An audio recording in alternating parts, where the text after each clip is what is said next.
Today, Mrs. G and I are out trying to find the living ghost town of Manhattan, Nevada. Please feel free to join us. As we started getting close to Manhattan, we saw an old abandoned mine off the side of the road, and we decided to stop and explore a little bit. As we got closer, we realized that the entrance was barred off, which is probably a good thing because Mrs. G would have wanted to go in there and explore, and she probably would have been lost to this day.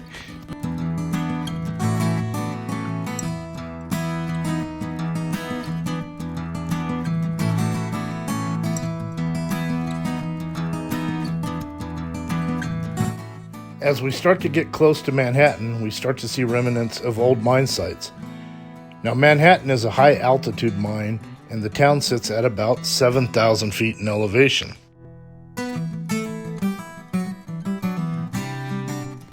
Now, we call Manhattan a living ghost town because there's still about 125 people that live here year-round. Manhattan sits about 50 miles north of Tonopah and was originally referred to as Manhattan Gulch, and that was around the 1860s when there was a few people mining silver in this area.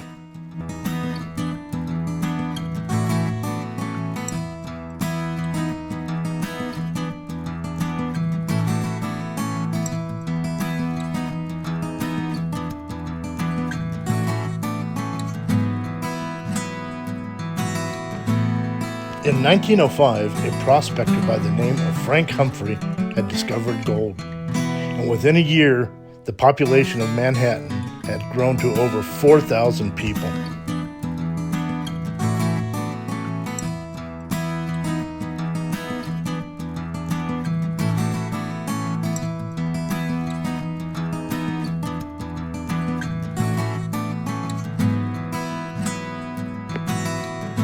By the spring of 1906, Manhattan had 2 newspapers, a telegraph, telephone service, electric lights, 3 banks, numerous saloons, a post office, a couple schools, and I bet they probably had a few brothels hidden in there somewhere that the history books don't talk about.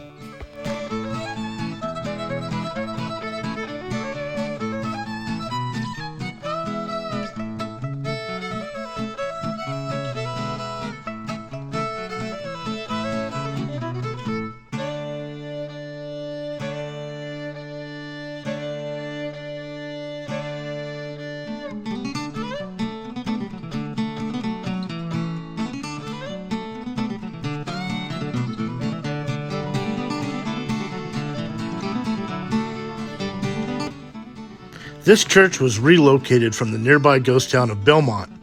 The people of Belmont say it was stolen in the night.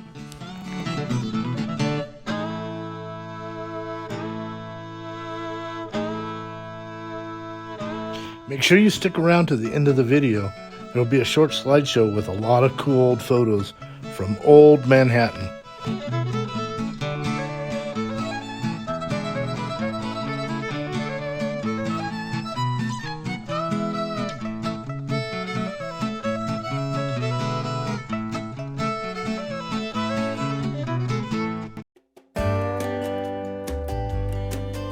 We decided to head to the outskirts of town and explore a little bit. There are so many old structures and mine sites surrounding this area. It is really interesting and lots to explore.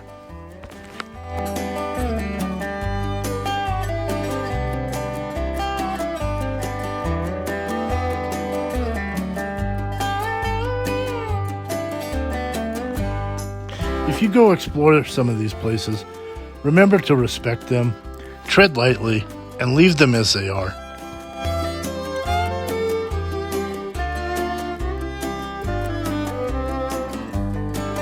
The old schoolhouse in Manhattan is now the local museum, and it's open to the public.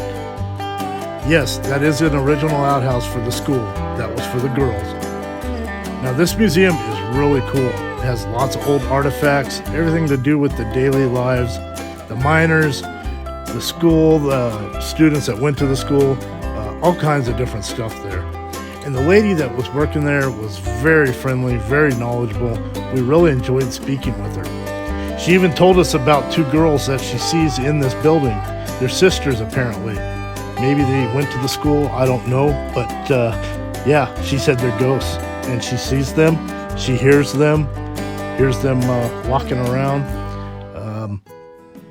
You could definitely feel something from the past in here, but we didn't see anything. And it's open to the public, it's free, and if you find yourself in Manhattan, I would definitely recommend checking this place out.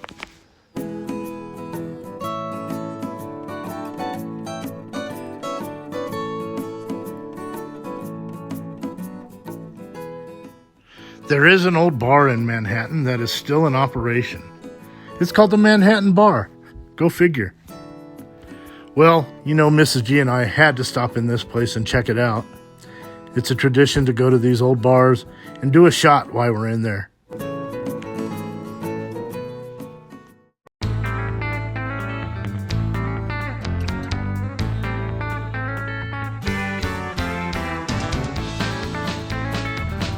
So the Manhattan Bar was really cool. The bartender with her Texas accent was great. We really enjoyed stopping in here. They actually had two old video poker machines in the bar, which I thought was quite amusing. And no, I did not play them.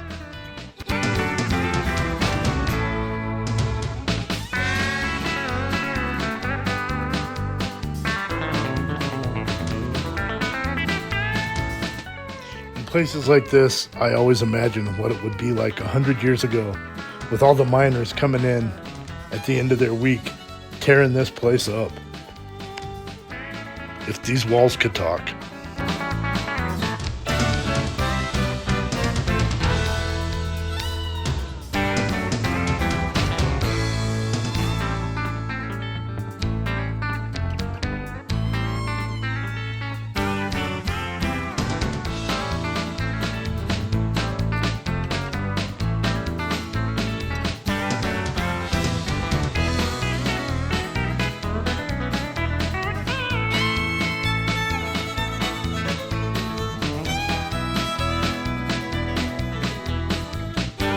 Well, it's time for our customary Ghost Town bar shot. So, cheers. Down it goes. Ooh, those are nice. Mrs. G gets cut off with one because after two, she starts dancing on the bar.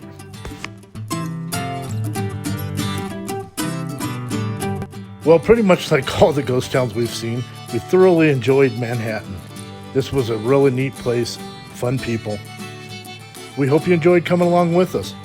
Make sure you stick around. Here shortly at the end of the video, there will be a slideshow with original photos from old Manhattan. Thanks for watching.